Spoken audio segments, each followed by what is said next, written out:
Part 2 electrochemistry में पिछले lecture में हमने पढ़ा था experimental determination of transport number में हिटॉफ मेथड के बारे में डिटेल में अध्ययन किया था।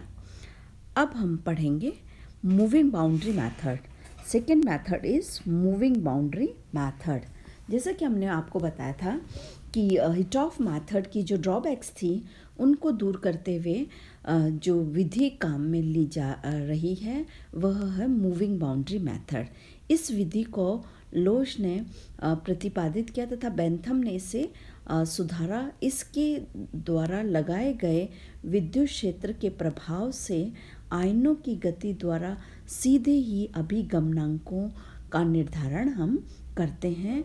यह विधि दो आयनिक विलयनों के बीच की सीमा के अभिगमन द्वारा आयनों की गति के अध्ययन पर निर्भर करती है। सिद्धांत। इस विधि के सिद्धांत को समझने के लिए धनायनों के अभिगमन का निर्धारण करने का एक विशेष उदाहरण लेते हैं। जैसे HCl विलयन मेन इलेक्ट्रोलाइट कहलाता है। इस कार्य के लिए एक दूसरा जो इलेक्ट्रोलाइट विलयन होता है जिसे हम इंडिकेटर इलेक्ट्रोलाइट कहते हैं। इंडिकेटर इलेक्ट्रोलाइट के चयन में दो मुख्य बातें होती हैं। सर्वप्रथम जो इंडिकेटर इलेक्ट्रोलाइट है इसमें धनायन का वेग मुख्य विद्युत अपघट्य के धनायन के वेग से कम होना चाहिए तथा मुख्य तथा इंडिकेटर जो इलेक्ट्रोलाइट है उसका जो ऋणायन है वह कॉमन आयन होना चाहिए। इसके अनुसार जो इंडिकेटर इलेक्ट्रोड है वो कैडमियम क्लोराइड लेते हैं जिसमें कैडमियम आयन की जो चाल है वह हाइड्रोजन आयन से कम होती है तथा जो है क्लोराइड है वह एक कॉमन आयन है। इस विधि का उपकरण निम्न प्रकार से प्रदर्शित किया गया है। इसमें एक विद्युत अपघटनी सेल होता है जिसके मध्य भाग समान व्यास वाली नली AB जैसा होता है।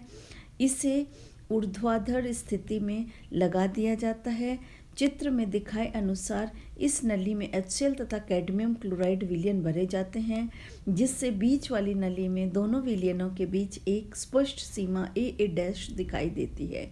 यदि विलयन रंगीन हो तो वो यह सीमा अधिक स्पष्ट दिखाई देती है।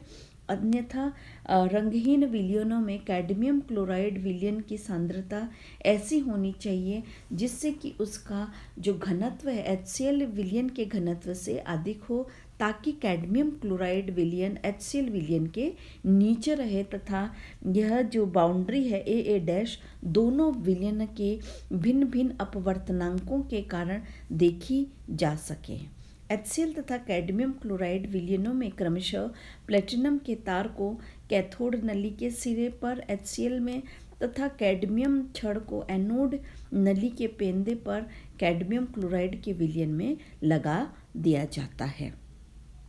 बैटरी परिवर्तनशील प्रतिरोध अमीटर तथा कूलामीटर जो कि श्रेणी क्रम में होते हैं के माध्यम से दोनों इलेक्ट्रोडों को चित्र में दिखाए अनुसार हम जोड़ देते हैं। जब विद्युत धारा प्रवाहित की जाती है तब हाइड्रोजन और कैडमियम आयन ऊपर कैथोड की तरफ चलते हैं तथा क्लोराइड आयन एनोड की तरफ नीचे की ओर चलते हैं। चूंकि धीमी गति वाले कैडमियम आयन तेज गति वाले हाइड्रोजन आयनों तक कभी नहीं पहुंच सकते, अतः दोनों विलयनों के बीच जो है तीक्ष्ण सीमा बनी रहती है। कैडमियम +2 आयन की गति हाइड्रोजन आयन से कम है। यदि कम नहीं होती तो विद्युत प्रवाहित करते समय यह सीमा अस्पष्ट हो जाएगी। प्रवाहित की गई जो विद्युत मात्रा और सीमा द्वारा हटाए गए आयन को जानते हुए अभिगमनांक सूत्र निकाला जाता है जो निम्नलिखित अनुसार है। गणना। माना कि विद्युत धारा की एक निश्चित मात्रा प्रवाहित करने पर जो सीमा AA' BB' पर आ जाती है। कैथोडोमीटर की सहायता से इस सीमा का जो विस्थापन है वो सही माप लिया जाता है। माना कि यह विस्थापन L सेंटीमीटर है। यदि नली ए बी का जो अनुप्रस्थ काट है वह ए वर्ग सेंटीमीटर है, अतः एल सेंटीमीटर चलने में जो सीमा द्वारा हटाया गया आयतन है वह एल इंटू ए होगा।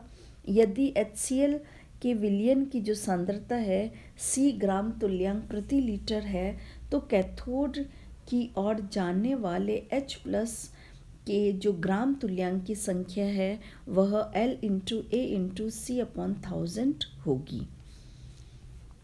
चूंकि 1 ग्राम तुल्यांक हाइड्रोजन आयन 1 फैराडे विद्युत धारा को ले जाते हैं, अतः H प्लस आयनों द्वारा ले जाई गई विद्युत धारा की जो कुल मात्रा है वह L into A into C upon 1000 faraday होगी। यदि प्रवाहित की गई विद्युत धारा की मात्रा is equal to Q coulomb is equal to Q upon F faraday है, and we know that Q is equal to I upon T क्या होता है, अतः H प्लस का अभिगमनांक है NC cation is equal to H plus ion द्वारा ले जाई गई संपूर्ण विद्युत धारा अपॉन संपूर्ण विद्युत धारा के बराबर होता है।